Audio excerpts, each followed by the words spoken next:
చెప్పిన మన యొక్క ముఖ్యమంత్రి గారు ఈ రోజు బెల్ట్ షాపులను ప్రోత్సహిస్తున్నారు. ఆ బెల్ట్ షాపులు ఎక్కడ చూసినా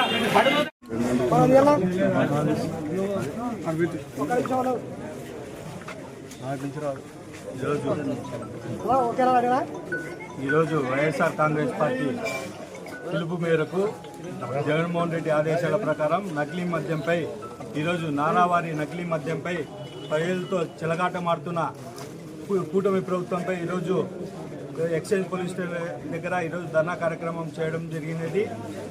ముఖ్యంగా ఎన్ బ్రాండ్ ఈరోజు నియంతల ఎన్ బ్రాండ్ అనే నకిలీ మద్యాన్ని ఊరూరా కాదు పల్లె పల్లె ఇంటింటికి నకిలీ మద్యాన్ని సప్లై చేసుకుంటా కూటమి ప్రభుత్వం ఈరోజు ప్రతి ఒక్క పల్లెల్లో నకిలీ మద్యం సొంతం టీడీపీ నాయకుల ఇళ్లలోనే నకిలీ మద్యం తయారవుతుంది. వాళ్ళే సొంతంగా కుటీర పరిశ్రమగా దాన్ని తయారు చేసుకొని ఏర్పాటు చేసుకొని సొంత మిషనరీలని తయారు చేసుకొని నకిలీ మద్యాన్ని ప్రతి ఒక్క ఇంటికి వాడ నకిలీ మద్యాన్ని సప్లై చేస్తున్నారు. ఎన్ బ్రాండ్ అంటే నాకు ఎదురు లేదు, నారా వారికి ఎదురు లేదు అనే నకిలీ మద్యాన్ని ఈరోజు ప్రజల్లోకి తెచ్చినారు. కావచ్చు దీనిపైన ప్రజలతో ఎంత చెలగాటమాడుతున్నారో. ఇంకోటి కూటమి ఎమ్మెల్యేలే దీంట్లో డైరెక్ట్ పాత్రదారులుగా ఉన్నారు. వాళ్ళ కనుసన్నల్లోనే ఈ నకిలీ మద్యం తయారవుతుంది. కావచ్చు దీనిపైన ప్రభుత్వం మీద చర్యలు తీసుకొని ఎక్సైజ్ శాఖ దీనిపైన ప్రజల ప్రాణాలను కాపాడాలని చెప్పి ఈరోజు మేము కోరుకుంటున్నాము. కావచ్చు దీని మీద వైఎస్ఆర్ కాంగ్రెస్ పార్టీ ఎంత దూరమైన పోరాటం చేస్తుందని చెప్పి ఈరోజు మనవి చేసుకుంటున్నాము. నా పేరు పోస్ట్ ప్రసాద్, నంద్యాల జిల్లా వాలంటీర్ విభాగం అధ్యక్షుడు వైఎస్ఆర్సీపీ. వచ్చి మేడం గారికి వినతి పత్రం ఇవ్వడానికి కారణం ఏమంటే రాష్ట్రమంతా మన రాష్ట్ర వైఎస్ఆర్సీపీ పార్టీ అధ్యక్షుడు మాజీ ముఖ్యమంత్రి వర్యులు జగన్మోహన్ రెడ్డి ఆదేశాల మేరకు మాజీ ఫైనాన్స్ మినిస్టర్ బుగ్గన రాజేంద్రనాథ్ ఆదేశాల మేరకు ఈరోజు పేద ప్రజల కోసం పేద ప్రజల పక్షాన నిలబడే పార్టీగా ఈరోజు రాష్ట్రమంతా అందరికీ తెలుసు, ప్రజలందరూ చూస్తున్నారు.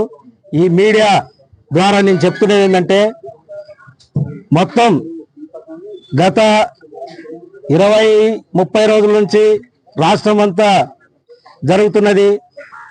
మామూలుగా ఇప్పుడు మలకల చెరువులో మరి కల్తీ మద్యం, మరి ఆ రోజుల్లో ఇదే, ఈరోజు పాలక పక్షంలో నాటి ప్రభుత్వం మరి గత 5 ఏళ్లలో వైఎస్ఆర్సీపీ పార్టీ మీద మద్యం మీద మాట్లాడిన మనుషులు ఈరోజు మరి కల్తీ మద్యం వస్తుంటే నిద్రపోతున్నారో ఏమో తెలియట్లేదు. కానీ కల్తీ మద్యం దాగి ఎంతమంది జనాలు, అమాయక ప్రజలు ప్రాణాలు తీసుకుంటున్నటువంటి ఈ ప్రభుత్వాన్ని మరి ఖండిస్తూ ఈరోజు రాష్ట్రమంతా ధర్నాలు, రాస్తారోకలు, మరి ప్రతి ఎక్స్చేంజ్ ఆఫీస్ దగ్గర ఆఫీసర్స్ కి వినతి పత్రం ఇచ్చి అరికట్టాలని చెప్పి, అదే విధంగా మరి బెల్ట్ షాపులు కూడా గత 5 ఏళ్ల కంటే ఈ రోజు మరి చూస్తుంటే కేవలం 600 ఓట్లు ఉన్న ఊర్లో కూడా గ్రామాల్లో 4-5 బెల్ట్ షాపులు ఉన్నాయి.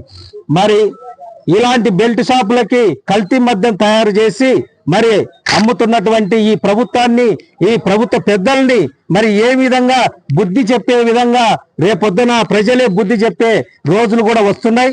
మరి కల్తీ మద్యం అమ్మి మరి ప్రజా ప్రాణాలని తీసుకున్నటువంటి ఇలాంటి ప్రభుత్వం తొందరగా మరి ప్రజల బుద్ధి చెప్పి ఇంటికి పంపించాలని కోరుతూ, మరి ఈ విధంగా కల్తీ మద్యం ప్రజలకి మరి గ్రామాల్లో బెల్ట్ షాపులకు పోయి కేవలం ఏదో సాదా సీదా మరి బిలో పావర్టీ లైన్ ఉన్నటువంటి కుటుంబాలు, మరి రోజు కూలీ చేసుకున్నటువంటి కుటుంబాలు ఏదో 100 రూపాయలకు దొరుకుతుంది, 99 రూపాయలు దొరుకుతుంది అనేది మద్యాన్ని తాగి ఎంతో మంది ఆరోగ్యం చెడగొట్టుకుంటున్నటువంటి ఈ ప్రభుత్వాన్ని మరి అరికట్టాలని చెప్పి ప్రజలు కూడా మేల్కోవాలి.